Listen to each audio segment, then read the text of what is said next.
I feel like I should take the Leafs jersey off for Pittsburgh and Montreal.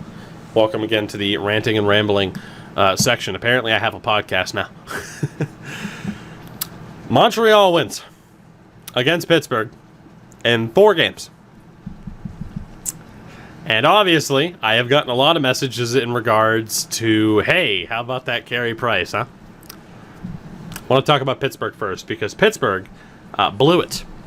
They had a pretty damn good regular season where they survived a ton of injuries, including the Crosby. You get the emergence of Tristan Jarry, and then you make the playoffs, and you're just not the same team. You know, you even added Jason Zucker, of course, at the deadline. But then you get to the playoffs. You start with Matt Murray. You have an insistence on playing Jack Johnson. That's why I like what Coach Quenneville did down in Florida. Making the decision to be like, oh, I don't care that Mike Matheson signed until the end of time. You're not playing well. Get the hell out of the lineup. Whereas Mike Sullivan in Pittsburgh's like, yeah, Jack Johnson, more minutes. More minutes for Jack Johnson. And not a good decision. Goes without saying, really. But for Pittsburgh, I mean, it really is tough.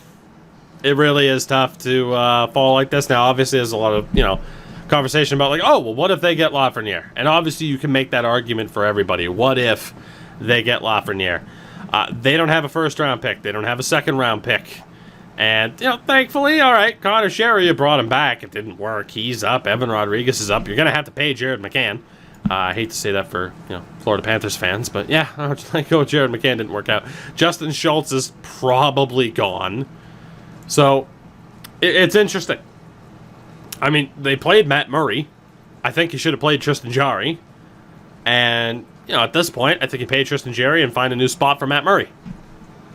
I don't think you would have expected to move on from Matt Murray as soon as you, are looking at potentially doing. When he takes over for Marc-Andre Fleury, you're like, oh yeah, we got Matt Murray for the next 10 years. And maybe not, because of the emergence of Tristan Jarry. So, interesting situation there without Nick Bjugstad, which is a pretty big loss, admittedly, for the bottom 6. But Pittsburgh all season long managed to get the most out of this team and continue chugging along. But you get to this restart, and they just didn't have it. So the question of what's next for the Pittsburgh Penguins, I don't know that either. Because you could talk about reshuffling deck chairs. They've done that a bit. You move out Phil Kessel. You end up getting someone like Jason Zucker. Brian Rust certainly emerged this season, more so than they already had. So you can't say that they hadn't shuffled deck chairs to try and get this team back on track. So in terms of what the answer is, it's either more reshuffling or you make major changes. And what are those major changes? Do you get rid of Crystal Tang? 33 years old, but a lot of hard miles on Crystal Tang. Do you finally get rid of Evgeny Malkin? One of your best players in franchise history. I think some people argue third best player in franchise history. There's a debate to be had there, but Mario Sid Malkin, Sid Mario Malkin, depending on who you are. And there are some other notable players, of course, that belong in that conversation, but still, Evgeny Malkin, at the very least, a top 5 Penguins player all time, if not top 3. I don't know what this team does. Because you got Jake Gensel back, and unless I'm mistaken here, he didn't do a heck of a lot. I mean, 1 goal, 3 points in 4 games, it's actually not that bad. But not really enough to kind of boost this team up. I don't know what happens next for Pittsburgh. I can't help but think, though, if Jim Rutherford isn't fired, that it's just a lot of reshuffling the deck chairs for them and going again with the main core that they have.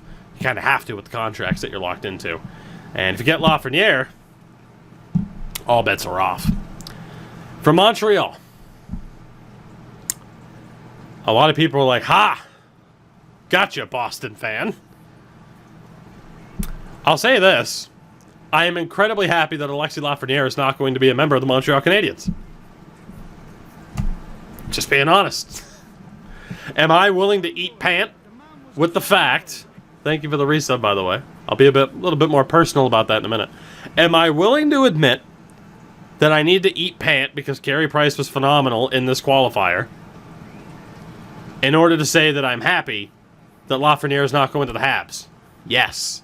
I would much rather see Carey Price turn it on and cost Montreal a 12.5% shot at Lafreniere than to be like, I told you, Carey's not good, and then they get Lafreniere. So I'm happy either way. There is no denying Montreal absolutely earned this. And I said it in the aftermath of the Habs winning this series. I don't think Montreal... Now, granted, I don't watch them game in and game out. Why the hell would I? I don't think they're as bad as some of the results have been, and I think someone like Claude Julien is able to get the most out of that team. I still refuse to give Marc Bergevin credit for the most part, because I still think the core you had 5 years ago or so could have made it to a cup final. You pulled the plug on it a bit too soon, and in some cases didn't get enough back. Other cases you did, patch you ready to Vegas. But I often don't give him enough credit, perhaps in some people's eyes, because, again, in my opinion, he blew it up too early, botched some of the trades. But, at the very least, having Claude Julien as the head coach of this team, he has the ability, and I saw it in Boston for years, to get the most out of certain players. Is it the best roster in the world? No.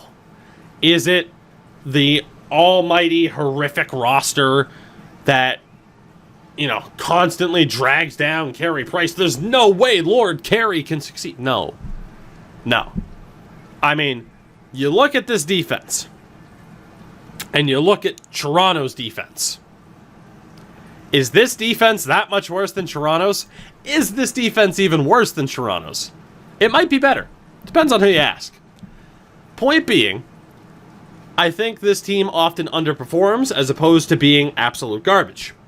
Granted, their logo is shaped like a toilet lid seat, but you get the point. Carey Price, I have always said, is a great goaltender. The debate has been whether or not I think he is the best goaltender in the league. And obviously people will be like, well, the players said he is, and cool.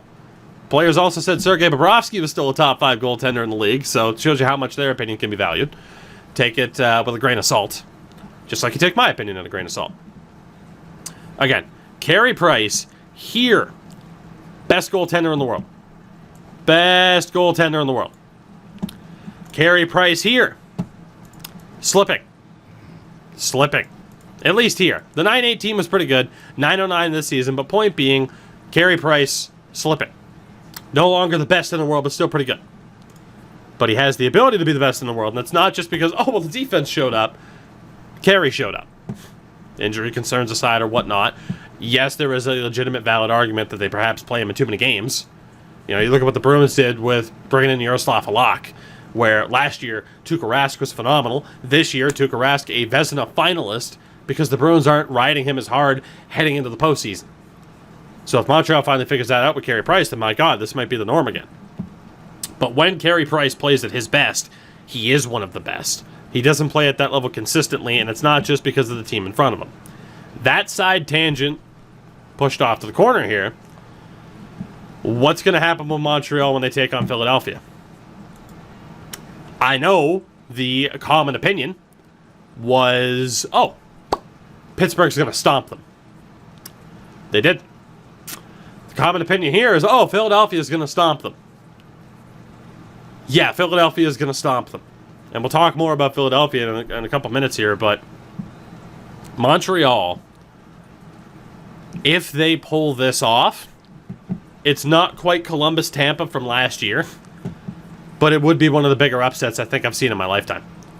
Because this Philly team is something else. Philadelphia is the rare team that was hot at the end of the regular season in March and has picked up right where they left off here with the round robin. I don't know if Montreal can beat this team. So as a Bruins fan, as a biased Bruins fan, I am over the moon that Montreal has cost themselves a shot at Lafreniere and are more than likely going to get absolutely smoked in this first round matchup against Philadelphia. There is a chance they win this. There is a chance. Anything can happen. It's proven. It's freaking silly season. 2020, truly anything can happen. But at the end of the day, huge momentum boost, huge confidence boost for that Habs roster. Was it worth it for the organization? I don't think it was. You could argue, what makes it worth it? Losing in the second round, losing in the third round. You make it to the Cup final. Is it worth missing out on Lafreniere even if you lose? I mean, I don't know. If I'm a Habs fan, and I sit here and say, okay, this team still needs time. We still have a lot of prospects who are developing. Romanov's not over here yet, but he has signed. You look at this situation and you get to say, do I prefer this team to get that shot at Lafreniere, or do I prefer this team to lose in one of the early rounds of the playoffs, or even potentially... The only way it's worth it to me is if they win a cup. Is that going to happen? Probably not. But who's to say at this point? Needless to say, they have a very interesting road, with, of course, Boston going over to the Metro side and Philadelphia staying in that very interesting, or Montreal staying in that very interesting situation, getting to play Philadelphia. So, again, for Pittsburgh, they're slipping. For Montreal, I'm personally happy. I will eat pant and say that Carey Price is playing like the best in the world right now. Is he in general? Still don't think so anymore. But he's proving me wrong right now. But because Carey Price proved me wrong, Lafreniere's not going to Montreal. So I am ecstatic.